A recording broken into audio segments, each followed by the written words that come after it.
everybody, welcome to the Small Ball Podcast. Wednesday night, we are into May, and Chancey, this is episode number 30.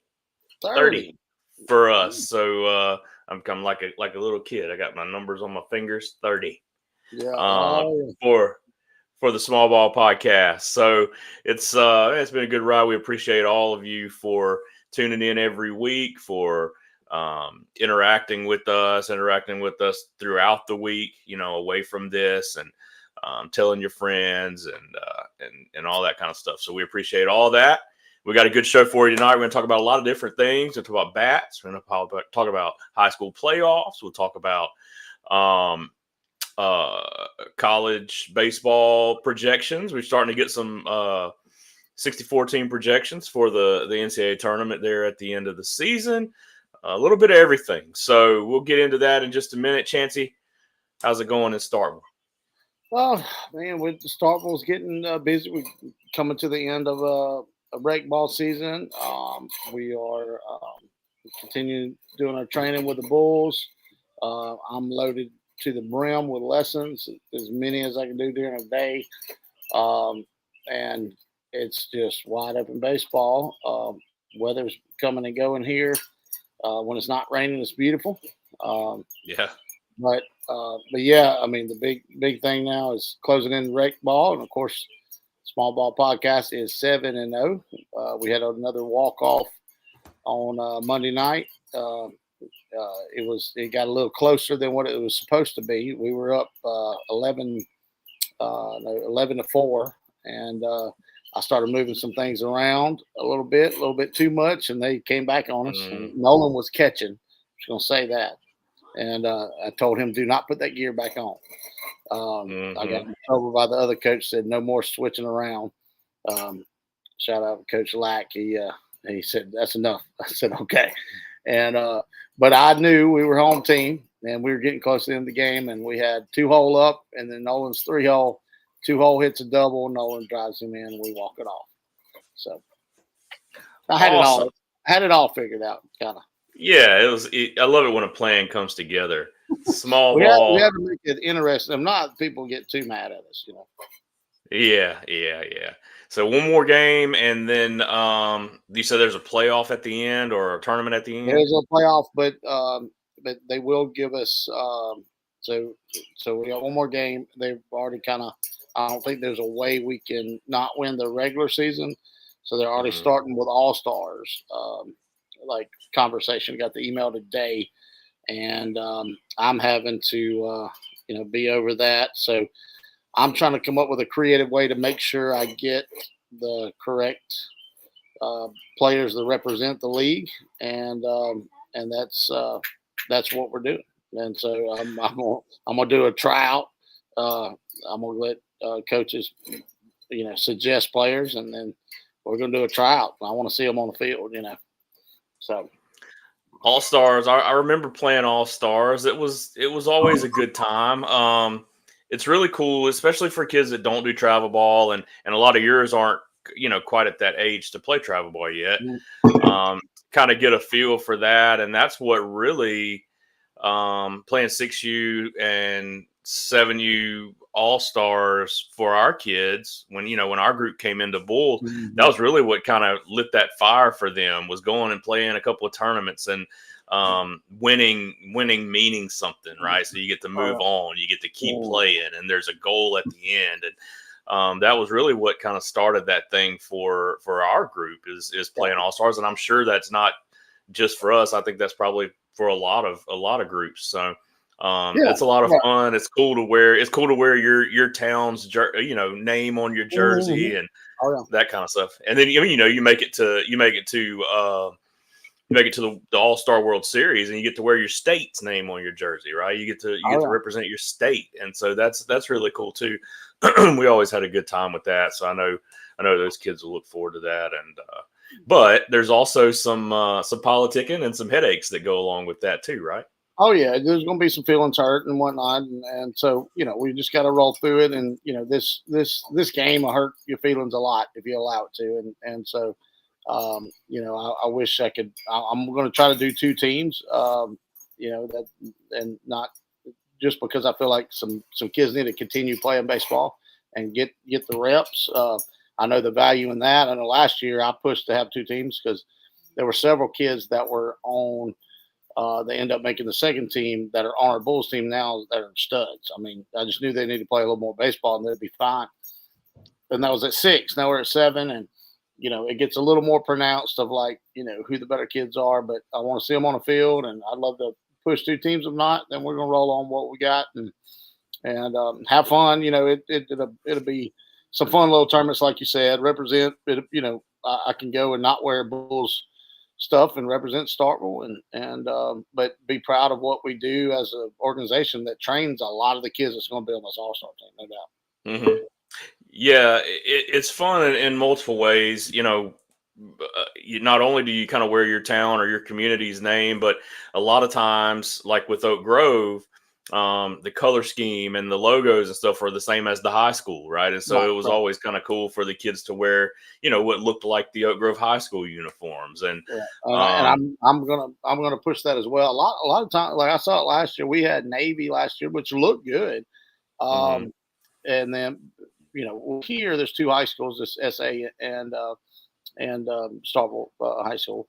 But I am going to go with I'm going to go with the black and gold of Starkville, and so a lot of teams do maroon, because of Mississippi State. So, and it looked good, but I'm kind of I'm going to do it old school, and we're going to represent Starkville, represent the city, because it is a city league, and I think that's the way it should be. So, and I don't even think I remember even seeing a black and gold last year. So I'm gonna really push it out there. I think it'll look good. Of course, I'm probably gonna steal something from Southern Miss, like one of their kind of style.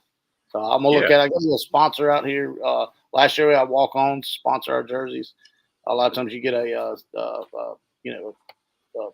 business in the city to put on the sleeve or something, and so it'll be fun. We got to get all that rolling. Well, and then the last kind of cool thing about All Stars is this is when you'll start to see some of those kids that you're going to see, 5-10 years down the road, right? So we're 12U now. We play against guys, just about every weekend that I remember playing 6U All Stars, right? When we would go down to the coast, or we'd come, go wherever, and we'd play these All-Star teams from different places. And some of those kids are some of the same kids are playing now on travel ball teams. Oh yeah. And here, like I've said before, here a lot of kids play rec ball into later years, and it gets kind of competitive. They also have a little league that they have done in the past. It's not a structured little league. It's more of a created little, like they just do it on one day, just to have a team to be able to have a chance to go play, at big little league fields or, spotlight stuff. I'm interested in that as well. So I'm kind of learning the ropes on all this stuff, as far as recreational ball goes. Awesome.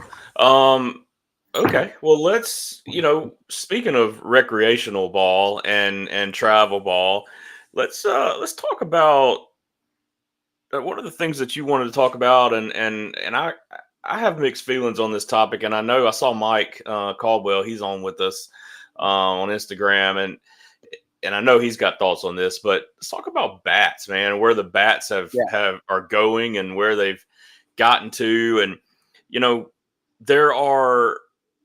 I guess what brings this conversation up is the new Easton has dropped the new dub, right? The double barreled pink and yellow and blue bat, and it's $500 for this bat, for a baseball bat, and they're selling like hotcakes. Chancey, they're selling out $500 a pop, and I'll pull up a picture of one in just a minute, but I mean.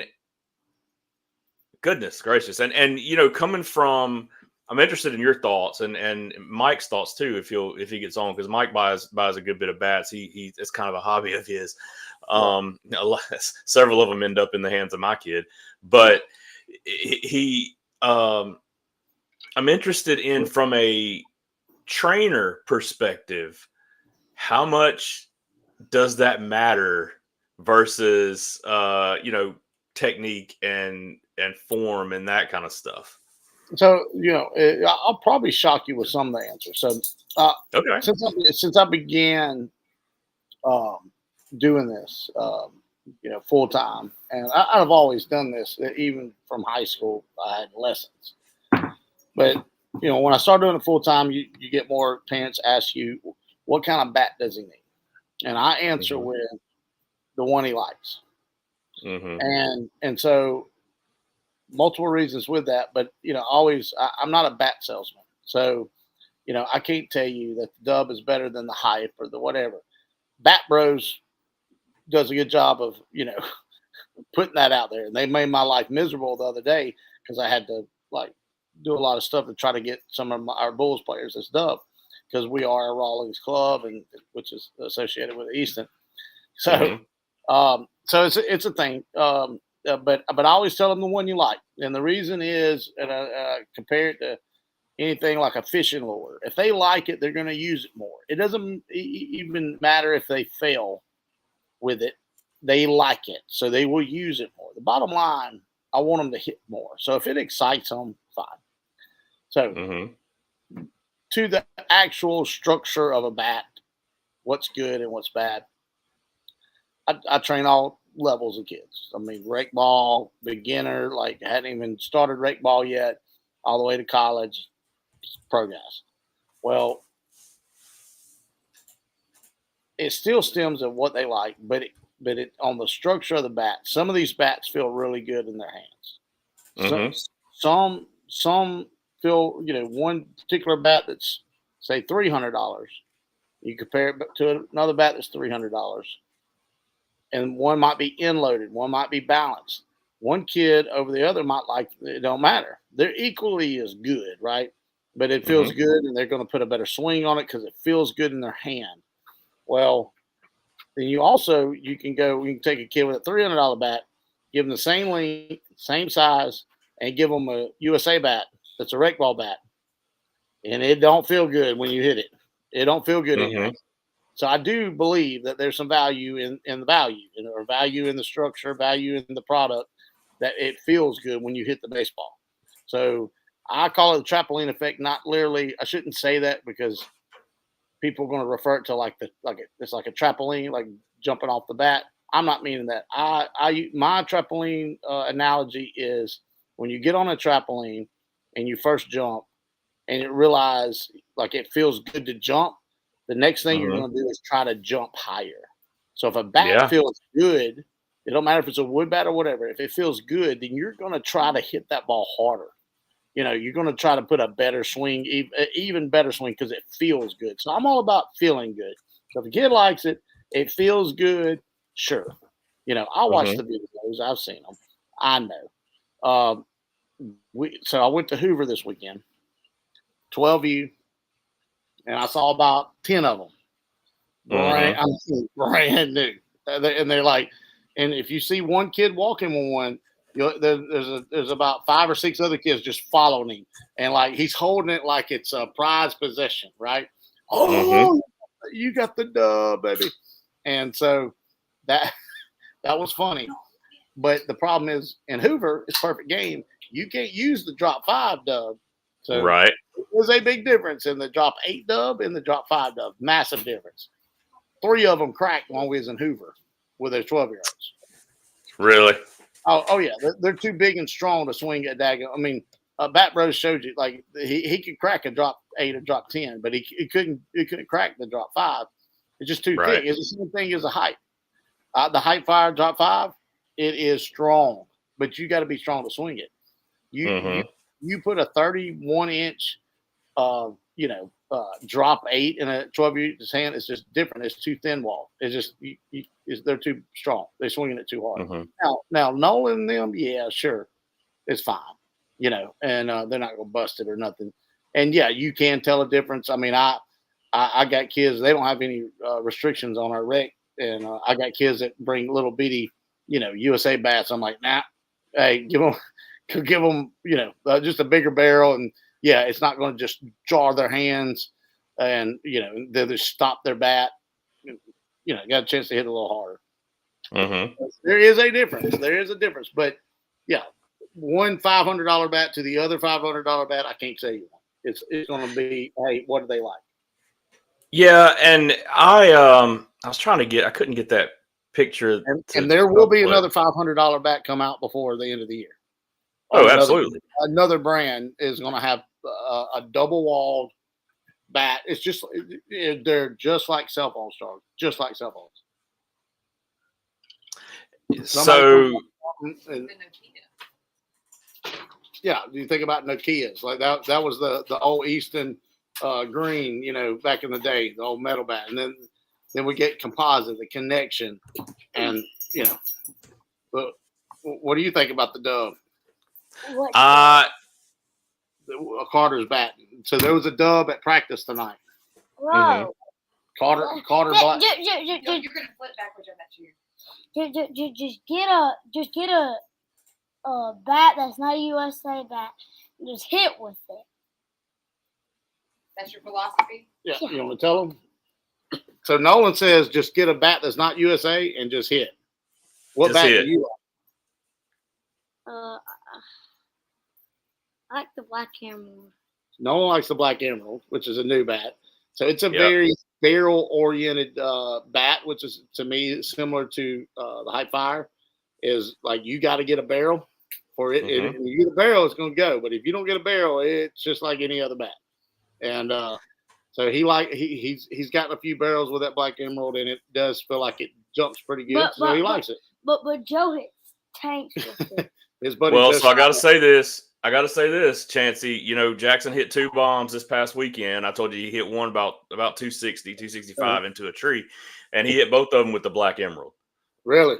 Yeah, they were both with the Black Emerald. Does Black Emerald have a drop 5? It's a 6. It's a drop 6. Wow, that's weird. I've never seen that. It's a drop 6. Yeah, it actually belongs to Mike. We borrowed it. The other home runs he has hit were with the drop 5, the Hype Fire drop 5, Right. and but this one's a drop 6, and I'm telling you, man, the ball jumps. But like you said, you got to get on the barrel now. But if you do, it jumps. It jumps. It jumps. I do feel like it's going to break or something because it is loud. When it hits the barrel, it is loud. It's like, ba-yow! Mhm. I've seen it. The very first night they brought one out, Nolan was excited. I mean, and a 6-year-old getting a barrel was like, oh, that's different. It is different. So, there's a lot to do with that. But yeah, I mean, it's a thing. It's definitely a thing. But again, I think there's something like I believe I can hit the ball harder with this bat too. Because I mean, you can put a terrible swing with that bat and the ball ain't going nowhere. Right. You still got to put a good swing on it. Carter Black, who had Dub in there tonight, I've been giving lessons to him. We've been doing great. He's been doing great in tournaments, and he was a little sloppy tonight, but everybody wanted to use his bat. It was like a thing. It was a distraction, and I told him we're going to go put it in his bag if we can't focus. But I said, look, bro, having that bat is not going to make you hit the ball. You've still got to do what we've been working on. And yeah, you get a barrel, it might feel a little different now. You got a good bat. So, there's multiple aspects to all that, I believe. Yeah, and so that's kind of where my question to you was, I want to go back for a second. I really liked the analogy because you did surprise me a little bit. I wasn't expecting you to go down the road of some of it is the bat because a fun bat makes them want to swing more. Right. I like that. It's not the bat hitting the ball. It's not the bat sending the ball over the fence. It's more that they like the bat, and so it makes them want to hit with that one more. I like that a lot. That's really good. Yeah. I've just seen it firsthand is the reason. I mean, it's not like I just see it in lessons. I see it. The kids on teams, they get excited about it. Like, oh, I got a new bat, and it's a really good bat. So I need to really focus and try to hit this ball even harder. And it's just, I mean, this is, it's the hardest thing to do in sports. So anything that you can get an edge on mentally and confidence wise, like just the confidence that Jackson has now is like, I look.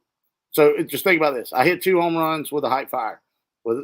He feels like the Black Earmal's got even more pop. Well, I'm gonna focus even more to get a good barrel. Watch how far it goes. I want that.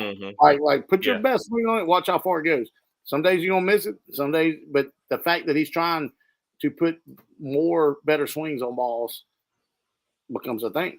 Where I had a lesson today. Like, and this is old school people who get mad saying, don't try to hit line drives. Don't try to hit home runs. Here's the deal. Like, I was throwing to a kid, 9-year-old, and learning how to hit kid pitch and everything. And I was getting on to him for just not putting a full swing on the ball, just kind of halfway going through the motions. And so You've gotten on Jackson. You've gotten on Jackson for that before. You know me. I'm like forced. I'm yelling at him almost, just like let's go. Just put a swing on it. If you swing and miss, there's no failure here. I'm gonna throw you another ball. There's nothing. You're not gonna strike out. So what's it gonna hurt? So he hits one good. I'm like, bro, like that, you should want to do that again. Like that should be your goal. So try to do that again. And that's what those bats kind of do. Like, oh, let me try to do that again. And so that's what you want, because it's so hard to repeat yourself as it is. But the fact that you're trying to do something bigger, better, and further and harder, that's the name of the game. Like, how hard can I hit this ball? Well, so that's why in reality, the way the bats work, for those who don't know, I imagine most people who are watching this know, but the way the bats work is they have to be certified, right? And so they have to have that 1.15 BPF or whatever. So essentially, the bats can be weighted differently. They can be made out of different materials, that kind of stuff. But they all kind of have to fit into this one range of production.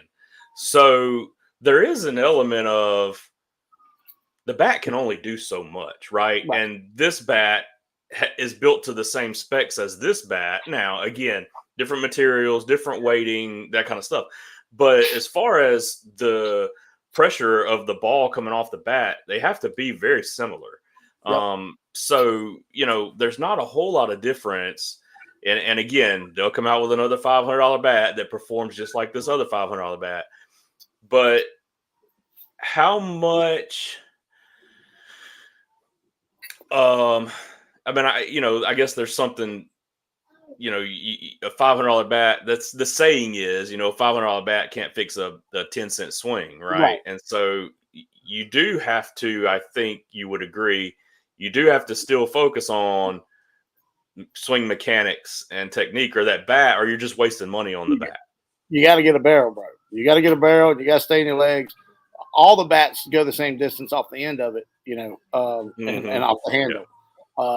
You got to get a barrel, and so you got to be able to repeat your swing enough to be able to get consistent barrels, and that's the biggest thing. In any, especially youth, is being able to repeat their swings. It's so hard because they're growing, they're not focused, they're whatever. It's not, they're a lot of times they're just trying to hit the ball rather than just trying to drive the ball. And again, that's where it kind of comes back. It's like, all right, now I can do it. Let me try to do it again. And that's what you want. So that's when I like the bats. But, a kid can hop in there and just literally throwing their barrel at it and not putting a full swing on it. And it's like, bro, that ain't going to do nothing. That it's not magic. Right. You still got to swing the daggum thing. So, yeah, there's a bunch of that there, too. I think sometimes there are parents and there are kids who think that the most expensive bat is magic, and that we're going to get this bat and my kid's going to hit now, and they're in for a rude awakening a lot of times when that happens. You'll see them walking around with 3 or 4 bats. If we don't touch the bat, chances are the bat is used. Yeah, it looked good. It looked like it's pretty, but it didn't touch the ball. So yeah, there's that stuff too. I think most parents know. They just like mine. If your kid wants it, you'll do whatever you got to do to get something. But there's some realistic stuff. I hadn't bought Nolan a bat yet, but I just keep saying he ain't strong enough yet to even make a difference. But we do have a team bat, the Black Emerald that he uses. His buddy Hodson has a bunch of. He has the blue Arctic Flame height. He has the regular height. We have the Black Emerald, and he switches around a little bit. I do get on to him about that, but he has a Rawlings mock AI deal that's supposed to be like the Clout, because a lot of the 8U like the Clout, and they was out of the Clout last year. But the Clout's a bat that a lot of kids like. A lot of college kids are using the Clout. That's a Rawlings bat. But that's a BB Core bat. I think it's a very solid bat, and that's why they like it. And they go hit them just as far with another bat too, probably, but they just like it. So. Yeah, and you get these U-trip bats, and you learn to drop bombs with them, and then you get into 13U, or you get into middle school ball, and you go to that BB Core, and the game changes, right? Oh, it changes. I had a kid that from up here. I've done a little workout before I went to Hoover, and a big, strong kid. And I'm throwing BP to him, and I don't even know what kind of bat he's got, but I heard it. And I was like, what size bat is that? Because I made sure they knew they couldn't bring a drop 5 at Perfect Game. He said, drop 3. And I said, you got something else? And so, and he was hitting, like, even when he got a barrel, it just wasn't much, and I knew this kid's strong. He's probably, I don't know, I'm trying to compare him to somebody, probably Walker Kirkland size, kind of a muscular kid too. And he got the other one, and then he started just hitting ground balls 100 miles an hour into the ground. And I was like, all right. And you know me, I'm like, all right, that's a lot better, but we're not going to hit ground balls. So I fixed the swing in 2 seconds, and next pitch he put one in the creek, and he hit a home run that weekend too. It was a line drive. I was messing with him. His daddy was telling me he's hitting all these ground balls. I said, I think he's growing, and probably that tricep on that front arm has gotten a lot stronger, and that drop 8 or whatever you're swinging felt like a daggum toothpick, and he was just throwing it out there. So we got him in a swing a little bit, and he did hit him a bomb. Gage hit him a bomb too. Saw that. Yep, saw Gage got one. Didn't get it on video though. Mama was superstitious. I said, we got to get out of the superstitious stuff. I was like, we're past that. Well, look, Leslie, my wife, Jackson has – there have been 2 different Sundays that he's hit 2 home runs, right? So one Sunday he hit 2, and then this past Sunday he hit 2. And Leslie has not been at either one of those days. So now Jackson's like, hey, you can't come to my games anymore. So we're gonna have to fight that one a little bit, but yeah, she's. So I get superstitious on some stuff, but there's some realistic stuff, and that's what I told him was like, we got to video everything these days. I need video of everything. So Mike did talk. He said you basically, once it doesn't matter the bat or whatever, you got to win that one-on-one battle when you get in the box, and so it's you versus the pitcher, and you got to win that battle. I was going to ask. I'm sure Mitch had to compete against some dubs this weekend. I know he had a big battle. He was playing with the Knights, but it looked like he had a good outing. And that's the thing on the other end. Is like, as a pitcher, is like, all right, I got to miss a barrel right here, right? So that talking about a one-on-one battle, and so that's pretty cool to look at that too. That goes through especially kids' head. You know what I mean? Yeah. And these bats are getting brighter and louder and, colorful, and you step in the box, and it's, there's an intimidation factor too on the pitcher. And you're right. Mitchell pitched. Mike said, I text Mike after I saw it on Game Changer. I was like, man, he pitched great. Mike said he pitched one of the best games he's probably ever thrown, and against a really good team. And, but yeah, you're right. I bet a bunch of those kids had dubs and icons and all that stuff. But yeah, it's ultimately it's a one-on-one battle, and somebody's going to win it. But Chancey, what was the bat when you were playing, man? What was the bat that everybody had? So we had a what was that? A Worth Compact or something? Maybe so. It was Worth something. Was one of the bats, and then we had the Connection. So when in high school, it was like the Connection was a big deal. So I was in the era of when high school swung drop 5, and then Mhm. my junior year they switched to drop 3. Okay. Was the deal, and so we got the connections. The connections, I think, the TPX, but it was the first 2-piece really. Mhm. Everybody liked them. TPX was Louisville Slugger. Yeah, and and and and they had that connection. What it was, Lord, it was one gray bat. In fact, I have a softball version of it. Somebody probably on here tell us, but Was uh, the Easton the gray Easton with the green writing, was that before your time? that was before my time. That was like 80s. I think that was maybe when Mike was playing. He can tell us, but uh, but yeah, I Calling you didn't. old, coach. Calling you old. No, no, yeah, but they came out with a new version and it didn't do as well. Mhm.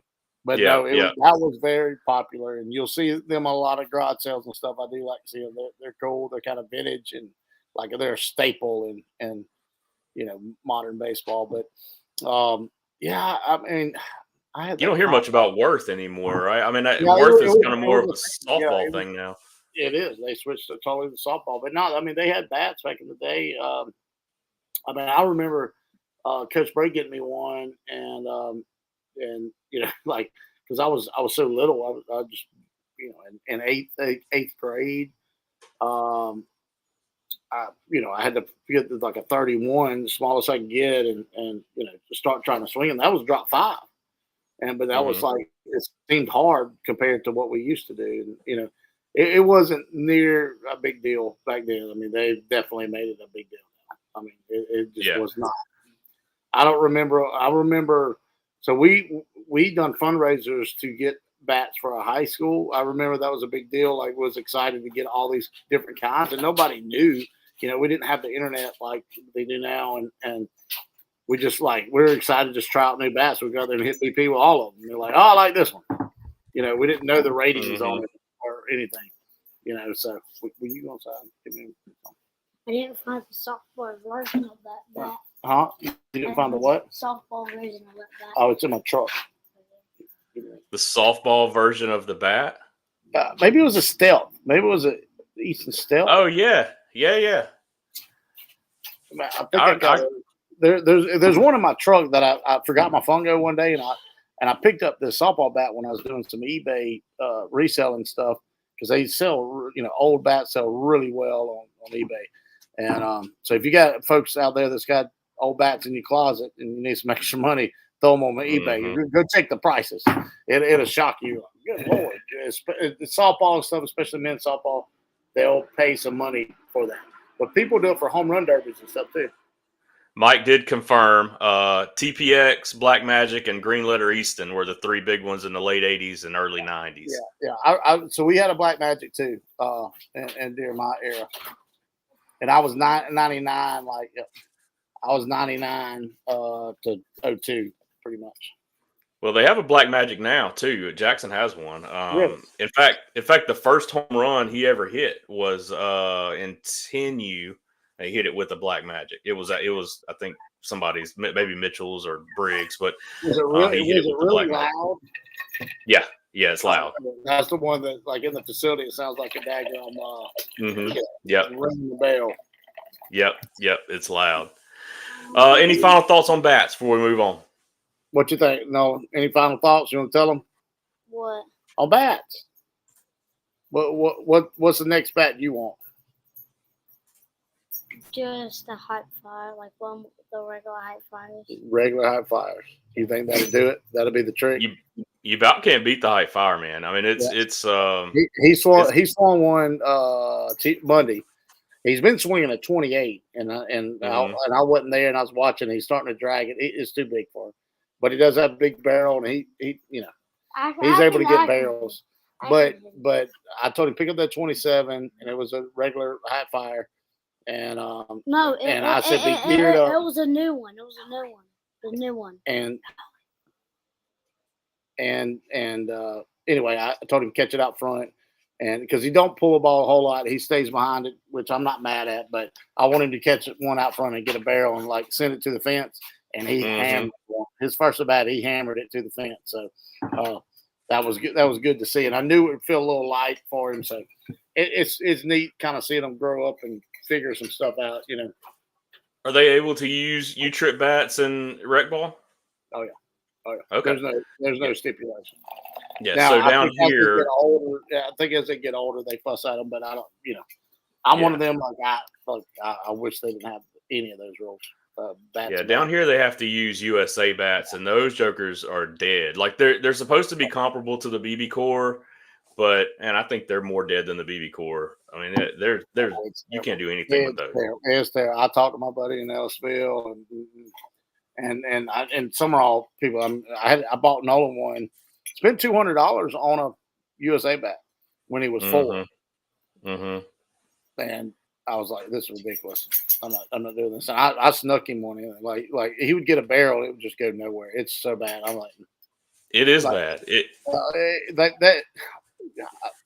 Look, I know why. We can get down another rabbit hole, but I don't care. It helps a kid that's bad, and it helps a kid that's good, and it's a good bat. Those are just terrible. I'd rather them swing a wood bat. In fact, I make Hodson and Nolan swing woods when we're up a little bit, and they hit them just as good sometimes.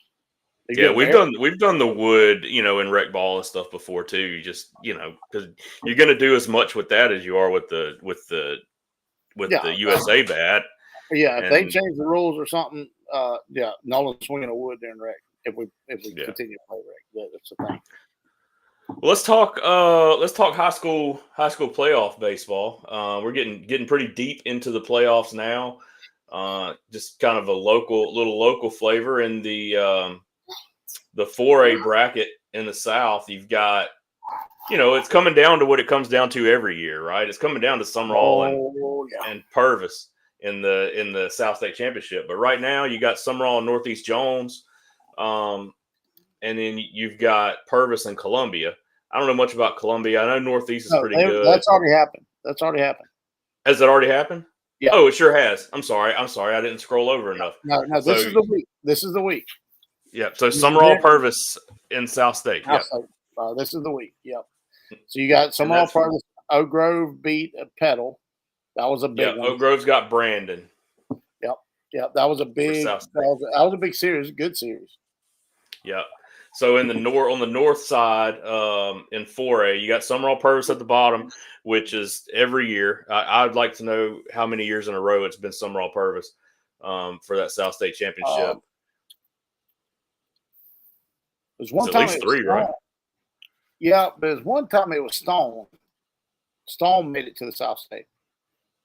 They might have beat Purvis or something. Because I saw them at Sumrall. All right. On the north, at least 3 on times. the north side, you got West Lauderdale and Newton County. I heard they beat Itawama. Yeah, West Lauderdale and Newton County. So that's your 4A, and then you mentioned Oak Grove and Petal. So I'll go to.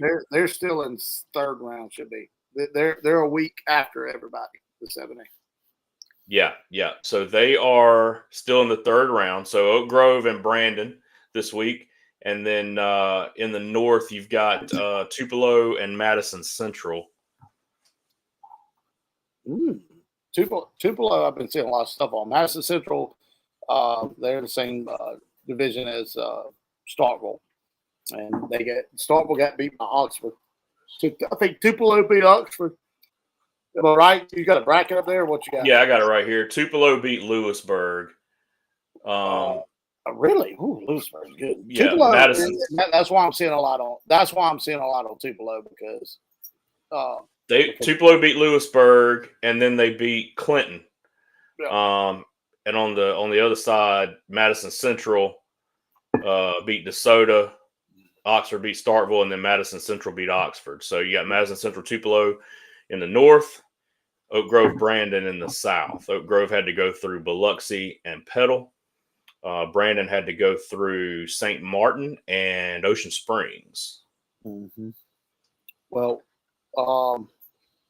you got 3A, Seminary 1.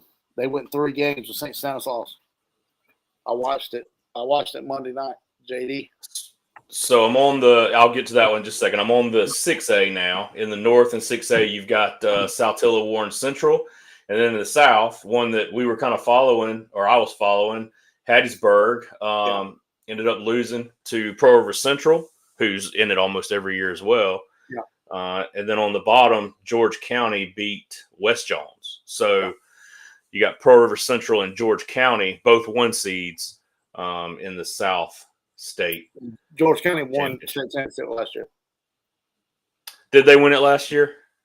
The first time in 26 years, and their head coach was playing then.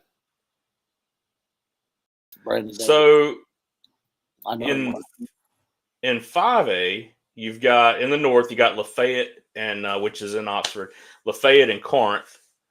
And then in the south, you've got South Jones, who's a beast. South Jones is really good.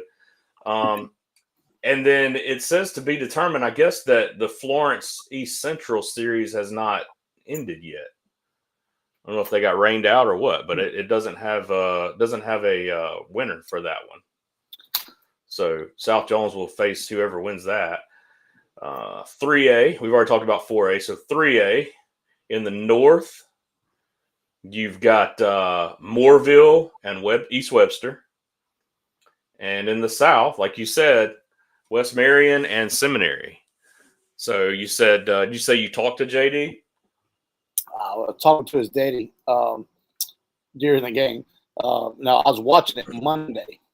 It was game 3, and JD had to come in and close that game. Really good series with St. Stanislaus, who's always been a good program. Great players come from there for sure. Magruder O'Bannon who used to help us with the Bulls. He played there, but they've been since I've been out of high school, they've been a deal in 3A for sure. And then West Marion just right over there in Columbia. Yeah, they've done a good job over the years. They beat Southeast Lauderdale to get there. Like you said, Seminary beat St. Stanislaus. But yeah, they have an extra round. So Seminary went through South Pike, St. Patrick, and St. Stanislaus.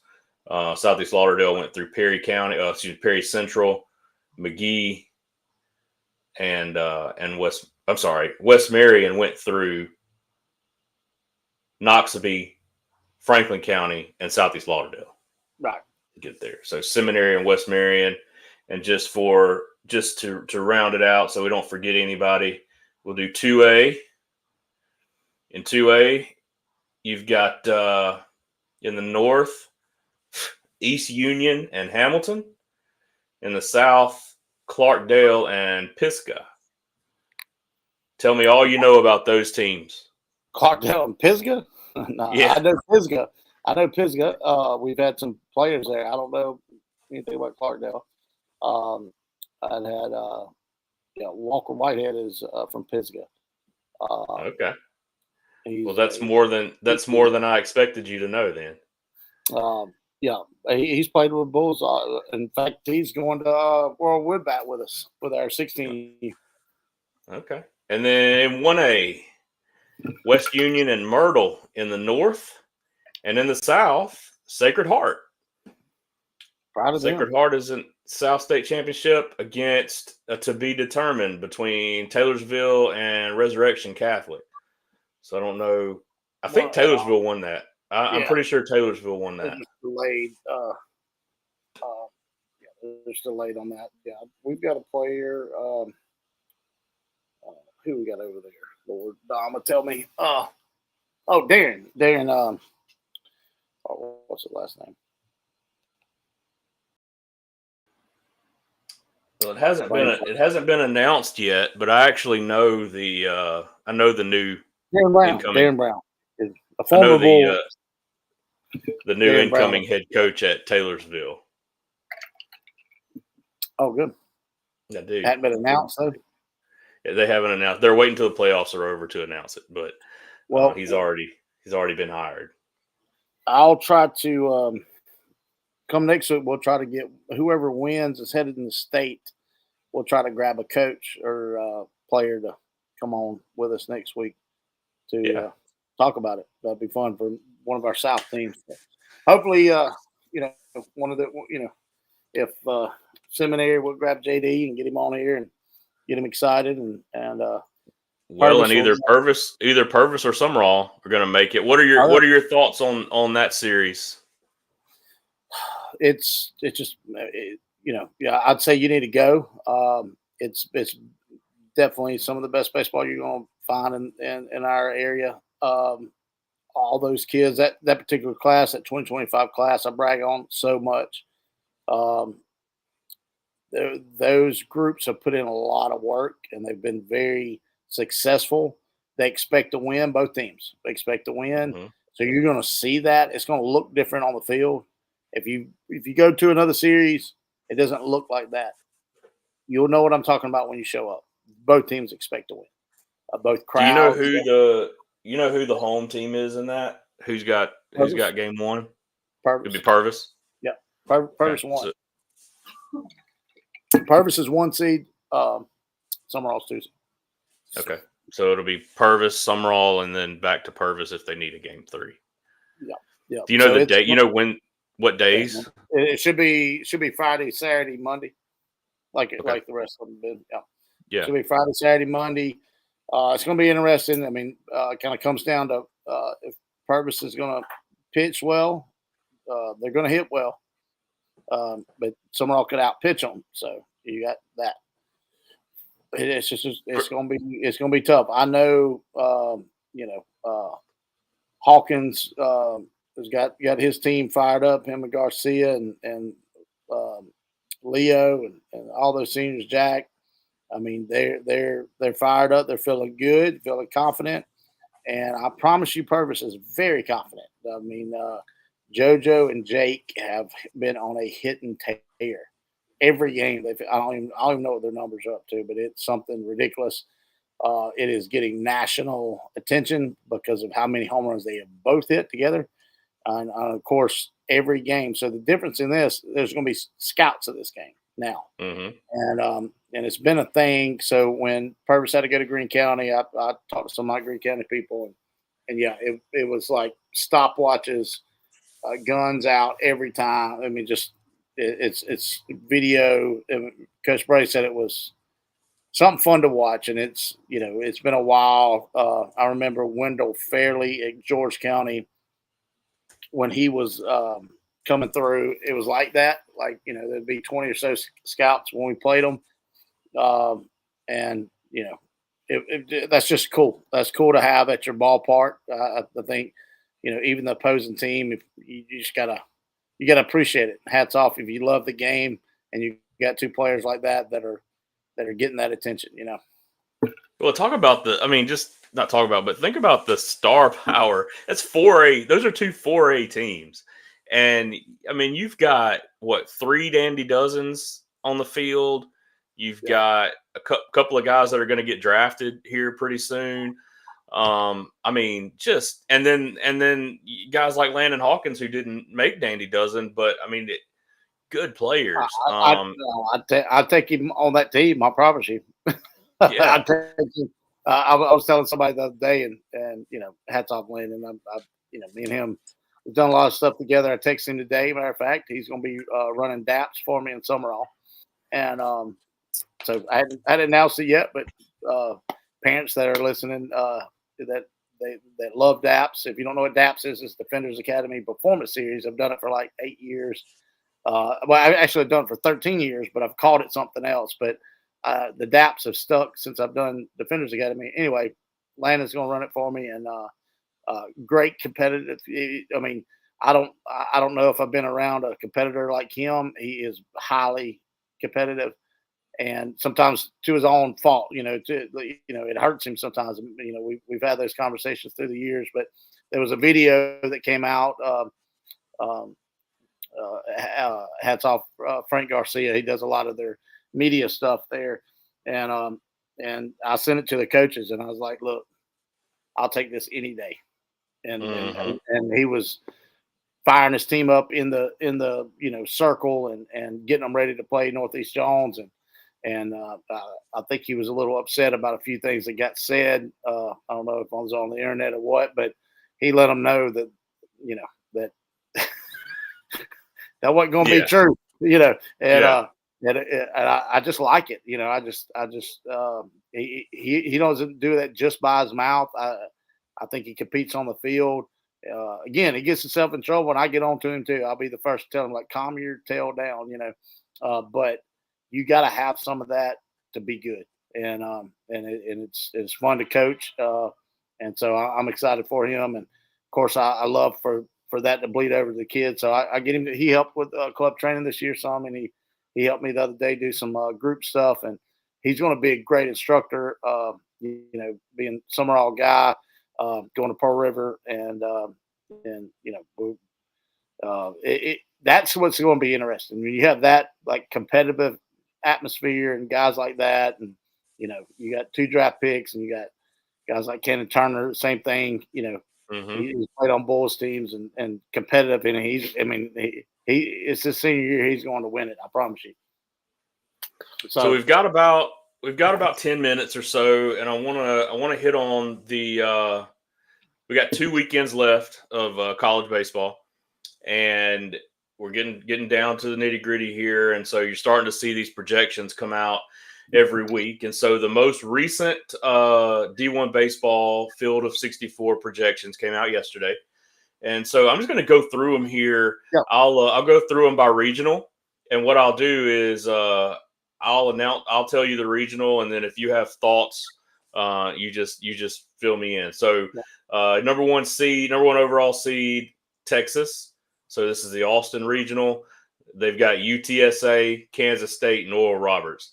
I think Texas rolls through that one pretty easy. Yeah.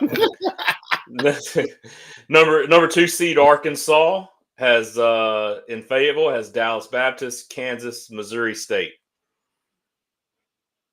I like Missouri State, but Arkansas, they shouldn't be, no chance. They're good every year. I mean, Arkansas is just Dave Van Horn. Arkansas, they're good every year. Number 3 seed, Florida State, has Troy, Bethune-Cookman, and the Mississippi State Bulldogs. And that's Tallahassee. I saw that. Yeah, I saw that. Yeah. So what? So you think State gets in? State's 3 seed in that one. Yeah, 3 seed. Yeah. I did see that one. Yeah. So it's going in the right direction. I'll just say that. We've got Missouri this weekend. Should do well. They have not. Ole Miss you got Ole Miss this weekend. Yeah, Ole Miss this weekend. Missouri the next weekend. If we could take one from the Rebels, I think that helps rolling in. And they need to sweep Missouri. Now Missouri could be backs against the wall and just beat us some, and they should sweep Missouri. Everybody who's played Missouri has swept Missouri. They should beat Missouri. I know, but it's the last series of the year. It's like a curse thing. It's like there's no way they're going to go over, and so that's what I worry about. Like, but they're playing really well, really loose. Of course, I get to see it, but I do listen to some podcasts and stuff, and listen to some guys. I do know some guys, and man, they're in the like it should be good baseball regardless. Motion detector keeps going off. Should be good baseball regardless. This weekend, the series is going to be a lot of fun. I'm going to at least Friday and Saturday games, and so. I would if you want to go ahead and give the Rebels 2 and take one, I'd sign up for that. I would I'll give you one, and then y'all sweep Missouri. And Dr. Allison says she's going for the sweep. She's feeling real confident. Okay, they have scored a lot of runs since the transactions. Mm-hmm. It is definitely a different atmosphere. So, but we'll see. I mean, there's a lot of baseball. A lot of stuff got to happen. Ole Miss never plays well in Starkville. I mean, they always struggle there. So we'll see. We'll see what happens. It should be a fun weekend. Number 4 overall seed, national seed, LSU. So it's a Baton Rouge regional. Got Miami, Southeast Louisiana, and Central Connecticut. That'll be still interesting. I think it's interesting, but it's hard to not say that LSU shouldn't just roll through that. Yeah. That's one of those places. You've always got Mississippi State, Ole Miss, Arkansas, LSU as the home environments you don't want to go to, right? And so nobody wants to go to LSU and play baseball. Number 5, national seed Georgia. Georgia has kind of been a surprise to me this year. They've been really good, and in the Athens regional, you got Georgia Tech, Northwestern, and Tennessee Tech. Well, I don't know. I don't know about that. They could be a little surprise in there. But the number 6 overall seed, Auburn, another team that's been a little bit of a surprise. Auburn is 6 overall seed. So in Auburn, Alabama, you got the USM Golden Eagles, Stetson, and Bryant. Golden Eagles going to give them some trouble. I promise you. That's what I was thinking. Like, USM is USM's that team that when the regionals get announced and you see that they're your 2 seed and your regional, and you're pretty upset. You're not happy about that, no sir. Not especially. I mean, they've won whatever in a row. No, and that regional matches up with the Coastal Carolina regional. So if Southern Miss could get through that, now I will say Florida is the 3 in Coastals. So, but yeah, if Southern Miss can get through that one. This is another one. But Southern Miss, I mean, I just really like their lineup. And if they can pitch well enough to, Middleton should shut down whoever they got to play. But if Ostrander plays in this case, it would be Stetson in the first game. Yeah, Kobe Allen will probably get them or something. I don't know. But I'd say Middleton for Auburn, and I think they got a chance. 7 overall seed or 7 national seed, North Carolina. The Chapel Hill Regional, you get Ole Miss, Iowa, and Holy Cross. I think Ole Miss is a dangerous 2 seed. I'm an Ole Miss fan, but I think they're a dangerous 2 seed, especially who's the one? Who's North Carolina. North Carolina. I don't know. I mean, I think Ole Miss should take that, but we'll see. And the 8 national seed Vanderbilt has Louisville, Xavier, and Yale. Ooh. A couple of smart schools there, Yale and Vanderbilt. There's Xavier, smart ones, yeah. A bunch of smart kids be on that field. Yeah. So going back up now, so that regional matches up with the number 9 seed Tennessee. Tennessee and Knoxville gets Wake Forest, East Tennessee State, and Kent State. I wouldn't mind seeing a Vanderbilt Tennessee super regional. No, that would be really cool. Chapel Hill. Go ahead. I would say no. That'll be one of them that's like a lot of viewership there. Mm-hmm, no doubt. That North Carolina regional that has Ole Miss in it matches up with the 10 seed Clemson. Clemson has Alabama, Cincinnati, and Wright State. Oh, Alabama's not bad, but no, Alabama's not bad. I think Clemson's pretty good, although Ole Miss run-rolled Clemson in that opening tournament of the season this year.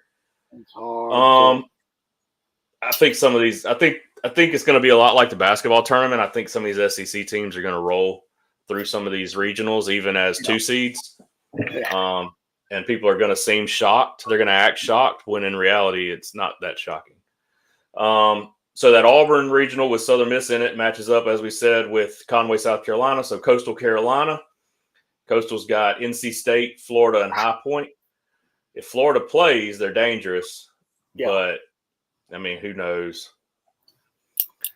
Georgia regional matches up with the West Virginia regional. So in Morgantown, you got West Virginia, Duke, Kentucky, and George Mason. Oh. Duke. Kentucky's a 3 seed there. What'd you say, Duke? Duke could do some stuff, though. They done it last year. The LSU regional matches up with the Oregon regional. Oregon, the 13 national seed or the 13 overall seed. They've got TCU, Cal Poly, and Fairfield. Ooh. In Oregon. I like TCU. Florida State, regional that has Mississippi State in it matches up with the Oregon State regional. So that's Corvallis, Oregon. They've got Oklahoma, Connecticut, and Nevada. Oklahoma is one of those teams that I think can make some noise as a 2 seed. Oh, I think Oklahoma can be dangerous. All right, last ones. Well, we got two more. Arkansas. That Arkansas regional matches up with the UCLA regional. So in Los Angeles, you got UCLA, UC Irvine, Arizona State, and San Diego. Oh, nice. I like Arizona State too. And then the 16 seed matches up obviously with that Austin, Texas regional. It's Arizona. And in Arizona, in Tucson, you got Arizona, USC, Texas A&M, and Sacramento. Ooh. If I look up and Texas A&M is my 3, I'm not happy about that one either. No, all they got to do is get rolling. They were ranked number 1 team in the country preseason. Yes. They're a very talented baseball team. And if I look up and they're the 3 seed, I'm not happy about that at all. Yeah, they played a very hard conference, and just it's hard. I don't care what people say; it is hard. They got off to a rough start. They had some injuries and things like that. But they really picked it up. I mean, there was a time about halfway through the conference schedule that it didn't look like they were going to make the tournament at all. And now it looks like they're going to make the tournament. And like I said, they're going to be a dangerous 3 seed somewhere. No doubt. Regardless, here's the deal. It is fun. And usually, like when this is going on, we're all over the place with tournaments and tryouts and everything. But like, my phone has to stay plugged in the whole time I'm watching a game because it's so interesting. I love college baseball and the way the regionals and way stuff like the double elimination and all the stuff like that. That's one thing I love about baseball. That's why I'm trying to create something very soon. Already got a Facebook page made. It's coming. I can't wait to announce on here, but it is coming, and we're going to create that in youth baseball. And take away all these 5-game Sundays and save arms and all the stuff and just make it exciting. I love rankings. Let the rankings. Yeah, yeah. People love brackets and rankings and that kind of stuff. I think the college baseball tournament is a lot of fun. And like you said, you usually, if you play travel ball, if you have kids that age, you're usually on the road, but there's not much more fun, man, than you play a couple games on Saturday and then you go to Buffalo Wild Wings and watch a couple of super regional games or whatever. You got several of them going at one time, and then you get the whole team there and everybody's watching. I remember we were playing the year Ole Miss won national championship.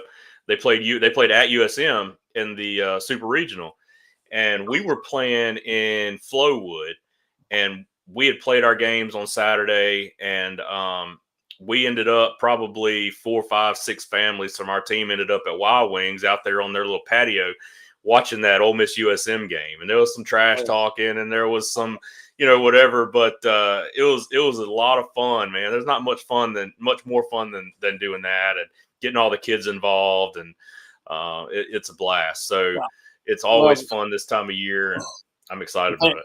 Yeah, I think it's definitely one of the better playoff systems in college sports, and so I love it. I'm excited. I'm just this weekend's going to be a big deciding factor if we're going to have some postseason baseball, and so I'm feeling it. I got a lot of stuff going on as far as getting tryouts and getting all stars ready, but yeah, I do sit back and love turning them games on, and I can relax, even though it's like baseball. But when I watch it, I relax. It's like watching the Rangers or anything else. I can sit back. I don't have to coach. Just enjoy it. So that's the fun part. Well, man, you got any final thoughts for tonight? We've talked about bats. We've talked about Little League baseball. We've talked about college and high school baseball. We've really run the gamut of topics tonight. We're good at that. We had Nolan on. Yeah, we're getting good at this stuff. yeah, and getting more and more people liking what we do, and yeah, no, I love having a good variety. Sometimes it's just week to week, and we figure it out. But this time of the year is hard to get guests on because all our baseball people are busy. But I'm gonna try to grab a coach or a player next week who's headed to the state championship. Then I've got some other stuff that I talked to. So when I knew we was going to talk about the bats, I did talk to our rep, David Renfro, and he said he'd be on this summer. I'd love for him to come on and talk about Rawlings and Easton and how it all works and how it works with with us guys and then also the contracts they have with colleges and that's a big deal. We're baby stuff compared to the college stuff they do, and so. Yeah, I've got a lot of questions. That'd be great because I've got a lot of questions that I have wanted to know for a long time about how those contracts work with the colleges and the equipment they get and all that stuff. So I'd love to do that. Yeah, I know a little bit about like they have a hardware or I guess hard goods contract, and then they have a soft, meaning uniforms type deal, but.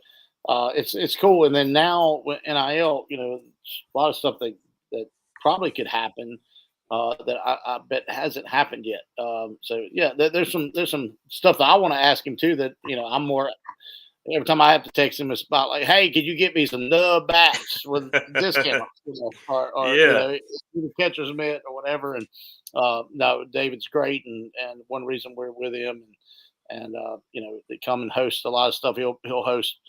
Our kickoff party again, probably there at the facility, and bring gloves and the new gloves and new bats and everything like we do every year. So David does a good job. Awesome, man. Well, Tommy told me he listened to our show last week, and he's going to bring that cup for you to see. Yes. He's going to bring it for you. I got to at least get a picture with it. I'm sure he's going to put it in his office. Well, I'm gonna put him in his office, in his bank or something. I want people to see it. I want. Yeah. Oh yeah. I think it's in his office right now. He said you can't have it, but he'll bring it for you to see. So he can keep it. I do want a picture. I'm proud of it. He deserves it. Done a great job with that group, and it's huge. Yeah, I want to get a picture with it. So yeah, we'll line that up. I don't think I'm coming in this week to South, but we'll get it next week. Awesome. Sounds good. All right, man. I'm Charlie Rogers. He's Chancey Rogers. This has been our 30th episode of the Small Ball Podcast, and here's to 30 more. So we will pick that up with number 31 next week. Looking forward to it. We will see you. Thanks, everybody.